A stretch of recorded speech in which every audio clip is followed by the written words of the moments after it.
abalungi abatulaba amawulire agakagwawo amawulire ag'ennaku embeera ya kiyongobero nnyo okubeera nti wetwogerera wano anyagadde okuba nga ate munnange kutegeeza nti blogger amanyiddwa nga tusuubira Ibrahim gwe mumanyi obulungi nga jjajja Ichuli Isima Olaxeses nga omukulu ono abadde amanyiddwa nnyo mu kubeera nti nno ayogera ebintu ebiba bigenda mu maaso mu ggwanga obutali bumativu bw'abantu mu ngeri ez'enjawulo nnyingi nnyo nnyini ddala. Omukulu ono abadde atebeeza okuba nti nno aweza emyaka 6 egy'obukulu.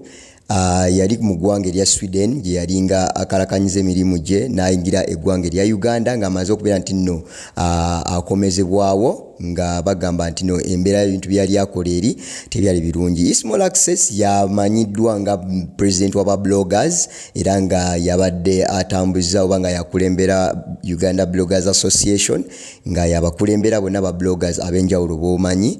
Munnange oluvannyuma okubeera nti no Minister Charles wa Labour yali yakubiddwa Amasasi bodyguard we wiki eno nyini gye tukomekereza. Isima Olaxeses yavaayo n'abako ebintu byayogera ebyenjawulo nga oba oli awo gwe twandigamye nti nno yali ayogera ebintu ebitaasanyusa abantu ab'enjawulo nga bagamba nti yayogera atya bw'atyo. Manyi mu Buganda omuntu afudde tebamwogerako kibi. Isima Olaxeses yali yalumba abaministers ab'enjawulo oba bakulembeze ng'agamba nti no bakola ebintu byayita ebyekisiru. So essaaza kakati omukulu Charles minister yakubibwa amasasi makage e Kyanja. Era nate Isima Olaxeses naye abeera e Kyanja atebeezebwa okuba nti no akubiddwa amasasi agamujje mu bulamu bw'ensi eno ssaawa zino wetwogerera eddakiika ntono nnyo nga tunaa kujja ku live. Isima Olaxeses tusaba omwoyo gw'omugenzi Mukama Katonda agulamuze kisa naye nga kitalo nnyo nnyini ddala okubeera nti no Isima Olaxeses embeera emutuuseeko bwetyo. Awo wenkubuuliza mu Uganda ani ali safe?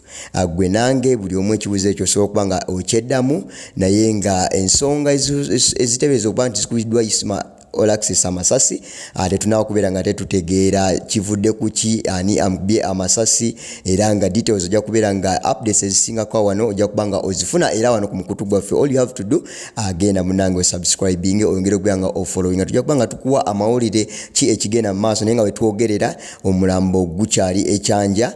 Isima Olaxeses gyakubiddwa amasasi nga abadde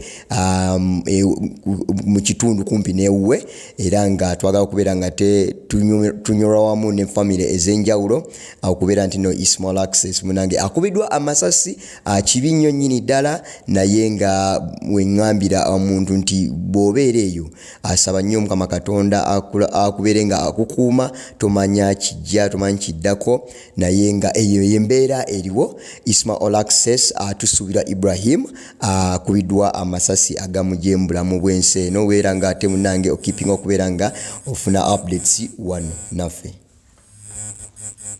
Gwe wenna nga wandyetaaze okwata omukolo gwo nga okwanjula embaga amazaalibwa baby shower kuhinjira n'ebirala bingi nkwanjulira Glosh TV bakafulu b'okuba ebifaananyi n'okwata video era nga wandyetaaze okulanga wamu ne Glosh TV kuba ku namba y'essimu eno noti 75 noti 31 283 tweyunire oleme kwejjusa.